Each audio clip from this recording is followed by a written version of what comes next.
Gavin Watson and Angelo Agrizzi were like Batman and Robin. You see, Gavin was the brains of the operation and Angelo was the right-hand man. See, these guys were bankrolling the ANC's operations on different levels, and it said they helped a lot with the regional election campaigns in different ways, including using Bosasa's youth centers to launder money to the party, allegedly. They were doing all of this to make sure that they get all good government contracts. You see, Gavin was a white guy who knew how to play the BEE system very well. After more than 2 decades in operation, eventually Angelo spilled the beans and snitched on everybody, including the politicians they were bankrolling. He claims that the then President Jacob Zuma was getting paid 300k per month, and the CR17 campaign got 500k from Gavin's personal account, and Nomvula Mokonyana was getting paid 500k for jam. This is alleged. You see, Gavin was the real Father Christmas, and he delivered every December. You see, politicians would make a shopping list and Gavin would come through without a fail. If I can elaborate as well, number 1 would be the delivery of the cash. Number 2 would be packing and reconciling into the safe. Number 3 would be notifying from either director that they're coming to collect cash. Number 4 would be to count the cash with the person, pack it in the bag. Number 5 would be for the person to take the cash and to go and deliver it. Bosasa came a long way when it was known as Emafini Pty in 1981.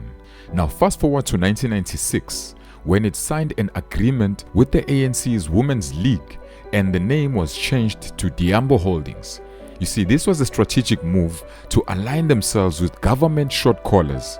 You see, Gavin was the CEO of the company at the time, and in the year 2000, Gavin bought out the Women's League and he was the main guy running the operation.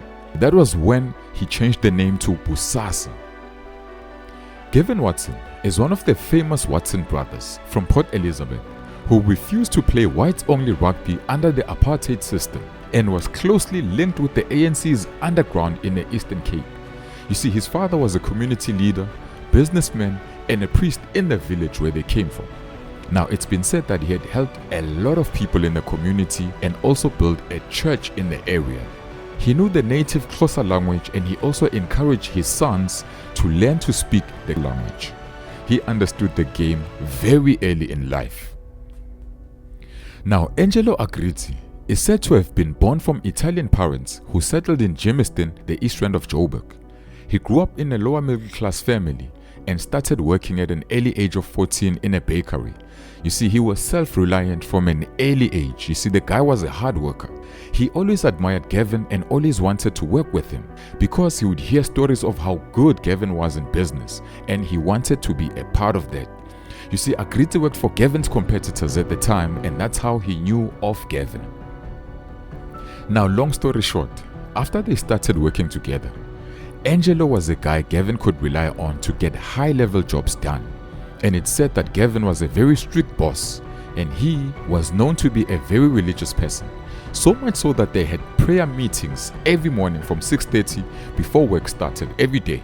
He could quote Bible scripts to justify the corruption that they were doing.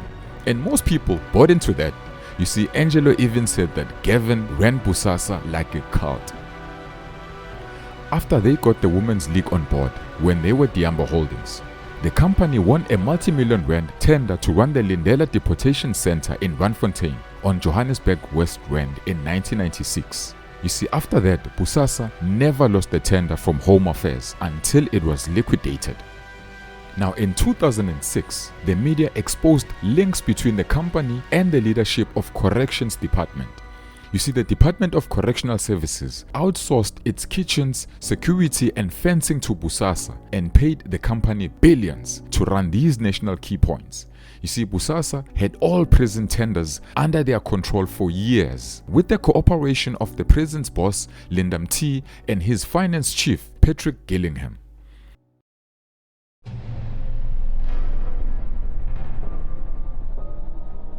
You see, these guys sponsored 2 of Jacob Zuma's birthday parties, lavishing the former president with gifts. The then prison boss Tom Moyane and his successor Zach Modise made sure Bosasa kept on winning the correctional services tenders. You see, they always had a close relationship with the ANC in Gauteng, and apart from making available its facilities for the party's provincial conferences, the Bosasa headquarters also housed the party's elections war room. See, Angelo Agrizzi testified to the Zondo Commission that the company was extensively involved in corrupt activities during the presidency of Jacob Zuma.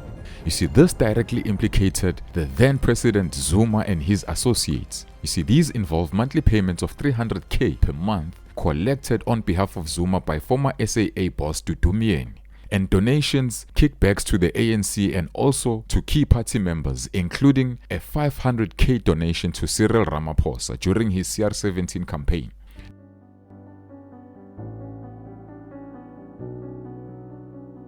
Now, Agrizzi also claimed that government minister Nomvula Mokonyane was paid 50,000 rands every month for years to protect the company from law enforcement agencies, and that the company paid 300k for security upgrades to properties owned by Gwede Mantashe. Agrizzi also provided evidence showing that important individuals, Nomncobo Jiba and Lawrence Muebi, involved in investigating Bosasa, were also being bribed by the company so that they could avoid prosecution. I'm telling you, these guys had everybody in their pockets.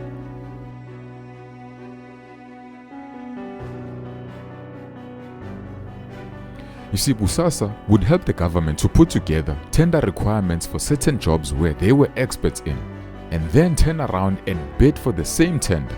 Sometimes they would use a different, smaller BEE compliant company to bid for the tender. Now, after getting that job, they then subcontract Bosasa to do the job. You see, this is what a lot of big multinational companies do to bypass the BEE requirements when they don't qualify. And also, if a job was meant for Bosasa and they don't have the requirements for the specific work, government would give Bosasa some time to get their affairs in order before they put out the tender. I'm telling you, these guys were the referee and the player in the same game. See, Gavin was making so much money through Bosasa. It's rumored that he could have been taking home 5.2 million rands a month on record. If you add all the undercarpet payments, he was definitely killing it.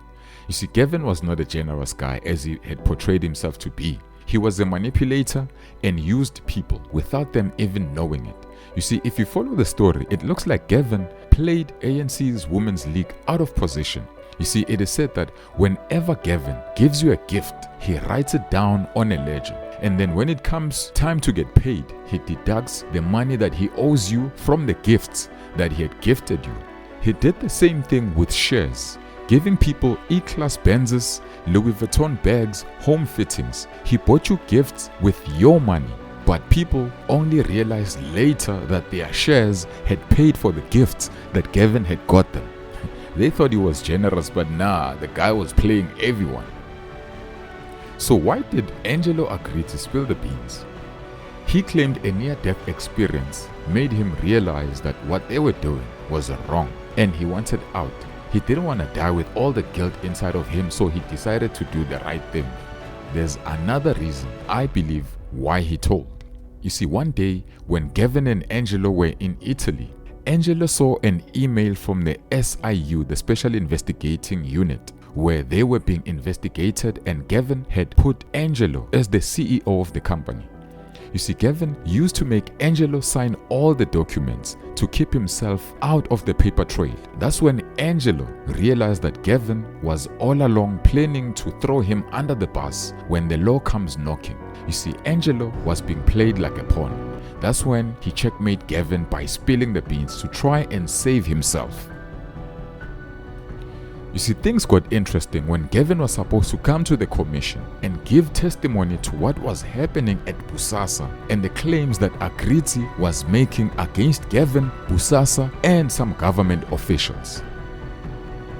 Now, on Sunday, August 25th, Watson called a prayer meeting with directors of Bosasa at the company's offices in Johannesburg. Now, the following day, he took the company car, a white Toyota Corolla, and made his way to OR Tambo International Airport with only $70, his ID, and his driver's license. but he never made it to the airport, crashing the car into a concrete pillar just outside the airport. He was declared dead on the scene. You see, it is still unclear where Watson was going or who he had planned to meet at the airport. With no evidence to suggest that Watson had applied brakes or tried to avoid the concrete pillar, a preliminary report by a private investigator hired to look into the crash found that there was no acceleration 5 seconds before the impact, suggesting Watson was dead before the crash. You see, Watson had been online on WhatsApp just an hour or so before, but the actual cell phone was never recovered on the crash. Now, his nephew said it had been traced to Germiston and Bryanston on the day. You see, the mystery of the cell phone is still unanswered. Now, on the 18th of Feb 2019, the company announced that it would be going into voluntary liquidation after their banks announced that they would be closing all Bosasa related accounts, as the bank sought to distance themselves from the company following allegations of corruption. Now, Angelo, on the other hand, got arrested after snitching on himself too. He was taken to jail before he was given a 30,000 rand bail. Now, before the bail was given, he felt so sick when he was in Sun City prison that he had to be taken to Baragwanath Hospital. And then after that, he was taken to a private hospital. That's when he was given bail.